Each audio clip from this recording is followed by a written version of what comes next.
systems in terms of servers or whatever it is. There could be a lot of money which may have to be deployed for the supply chain and logistics people. So please understand. So when you form a company, it is something like you are entering into a deal between four friends who are very thick college friends. And later on, when you find that the business requires different skills, business does not run on one particular skill as maybe technical skill or sales skill. It requires all skills. You may have to get people who have those skills at that point of time. At that time, you will say, oh yeah, we are good friends, you know, it was my idea, but then you did help me at that point of time, but how do we now disengage? And that is very, very sensitive, and the more you are down, and similarly when the times are bad, the guy, one of them might say, you know, that's not my problem. I mean, you started, you wanted help, you said 50%, 21% or 30% I'm giving you, I said fine. But that's not my idea, that's not my baby. So how do you disengage? So understanding the initial structure, when you form a set of companies or when you do a startup of your own as an entrepreneur, the most important thing is please get very clear what the relationship is going to be. Because at the end of the day, as friends, even if you are split, you must be able to call each other outside the day of work and then talk to each other, not become enemies. And many, many instances are there where people have joined, formed companies, and then they are not even talking terms. So the first rule of thumb is understand what is the total capital requirement, what is the funding requirement, if you are going to last for 1 year, 2 years, what is the worst possible scenario, because the first two customers are not, you cannot extrapolate based on that. When you are wanting to set up a set of initial founders, what is the stake you are talking about? Because once you tie up the stake, later on disengaging is just not possible. So it is always better. And the third thing is, as they say in some of the shops, what is that? So giving on credit or doing business with close friends and relatives becomes too difficult. Because you will not be able to separate professionalism from what is required for business. So if you have as a business partner who is also your very close friend, you will not be able to give point blank feedback saying that I think you are not up to the mark, or what are you doing other than doing this set of coding? What more? See, that point of time when we started, this was important. We both were doing equal amount of work. But today, I am doing this, but you are not doing. You will not be able to do that, because what happens? Like, see, if you take an analogy between a parent and the child grows with the parent. I mean, right? The parent sees the child every day. So a parent cannot see the child going astray. How can they believe that overnight the child has become very naughty, or they would say, my child cannot do that, because every day, morning and night, they have seen the child grow. Same thing happens.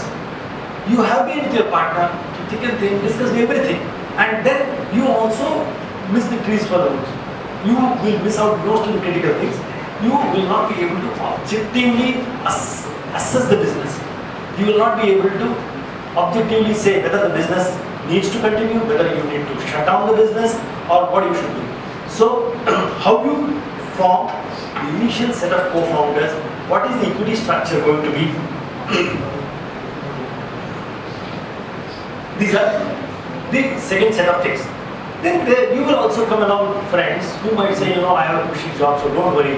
As far as this support is concerned on the technical side, I think I will be able to help you out. I have enough time, so I will work part-time with you. Evenings I will do that part. Right? So it suits you, because in the beginning, yes, because he is anyhow working, you don't have to worry about paying him a salary on a monthly basis. He is willing to work, and then you say, fine, we are all friends, so we all have 20% stake in the company, 5 of us. It's okay since you are working and you are not taking the risk. So good for you. You help us part time. See, this part time business also does not work, even though he may have time. See, his prime commitment. It is easy to say, but his prime commitment when he is working full time in a company, his prime commitment is to his boss. Suddenly his boss will say, no, tomorrow there is a release. Tomorrow there is a bill which has to be released. You cannot now go on for the next 2 days. You have to complete the job. He will call and tell you, and he will say, yeah, understandable, you cannot spare the time. Number 2, see, what happens is the real commitment comes, the real feel of the business comes when you are actually on the road meeting customers and clients. Sitting in Even when you do projects, when you are doing products, development and so on, meeting customers gives you the real feel of what is user experience. It's very easy to say, your website must look very good. There could be critics who might say, the website looks, it's not, that color is not good. You must have these buttons here, you must have this, that, and all. It's very easy to see. But the end user is somebody who actually uses it. He will be able to tell you much more than somebody who is never going to use the product. For him, it's something like giving a comment, saying that, this doesn't look well.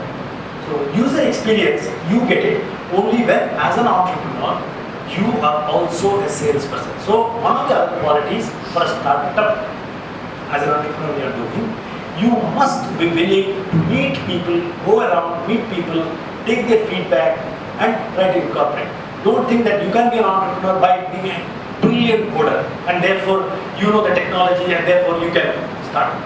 An entrepreneur has to have all-round capabilities, which means he must be fairly, he can be good technically, but only technically being good does not help him to be a successful entrepreneur. He must be willing to pick up the suitcase, jump on the next available bus or train, no matter what class ticket is available, sleep on the platforms, or you may get a booking or a hotel booking, may not get it, but he must be willing to meet the client.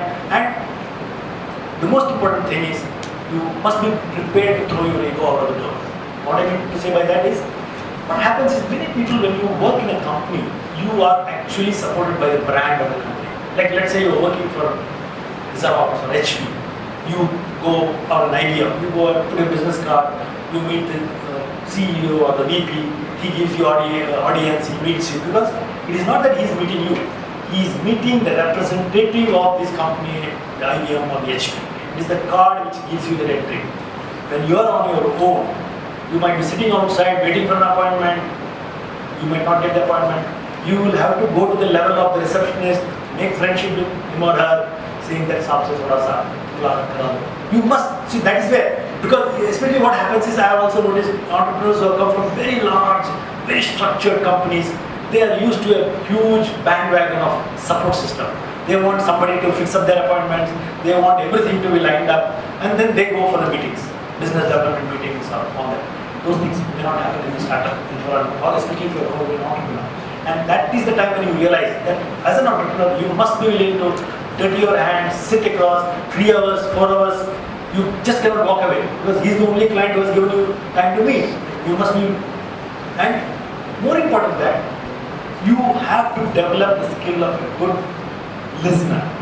Normally what happens is, if you have a good product, you all of us, when I say you, all of us have a tendency to sell what we have, or try to tell them, this is good for you. We miss out trying to understand what his problems are. He may not give you an appointment, not because he doesn't like you. He has bigger things to do. So a good entrepreneur is one who will be able to spend time with the customer, understand what his problems are from his perspective. What are the things on which he is measured? Can I help him achieve his objectives? The minute you are able to correlate, explain to him, saying that by using your product, it will benefit him, not you. It will benefit him, then he gives you a favorable audience. He listens to you. Then you try to customize the product. Then you say, okay, this is what you do, this is how you go about.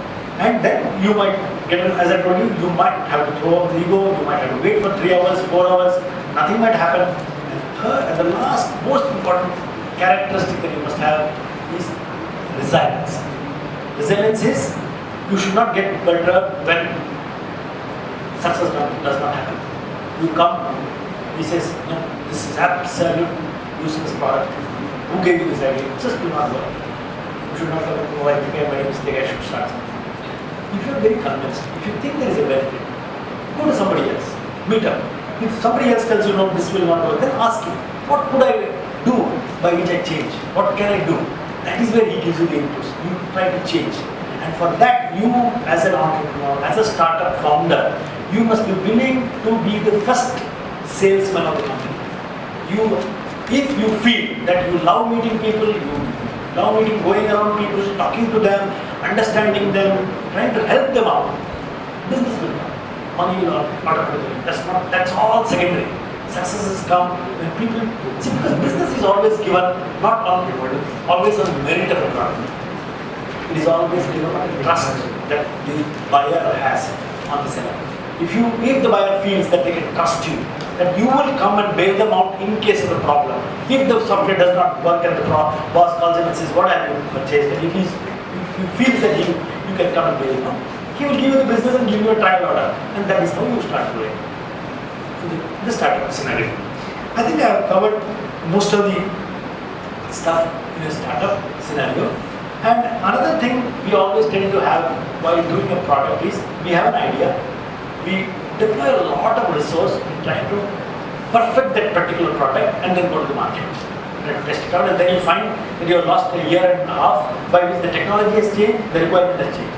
So what we call it in the parlance of startup is you create what is called as a minimum viable product, MVP. So what you do in a minimum viable product is you create the product, but it may not be a fully functional product. It may have some of the screenshots, it may have some of the features. You would have thought about some of the features that you would like to incorporate, but the initial viable one which you have created may not have all that at that point of time. You meet the customer. Customer will tell you which are the critical ones from his point of view, which are the critical ones which you think are essential from a product development point of view. Once you have done this minimum viable product, the next is the product is there. How do you position the product in the market? Because extremely good products have failed because you have positioned it absolutely wrong. Either you have positioned it to a wrong market, or you have positioned it to a market and priced it very wrongly, or your pricing model itself has been wrong. Like for instance, there are a lot of apps which are available, free apps, right? Apps downloadable. So the minute somebody has set the expectation that apps have to be free, now tomorrow when you create an app and you want to price, let's say 300 rupees per download, people will say, who will buy your app? Similar apps, maybe not as good, but still are available for free. So it is very important, but having once given a free app, suddenly you want to change it and say, now after the first month or after additional one feature, you want to charge X amount of rupees. You will find that nobody starts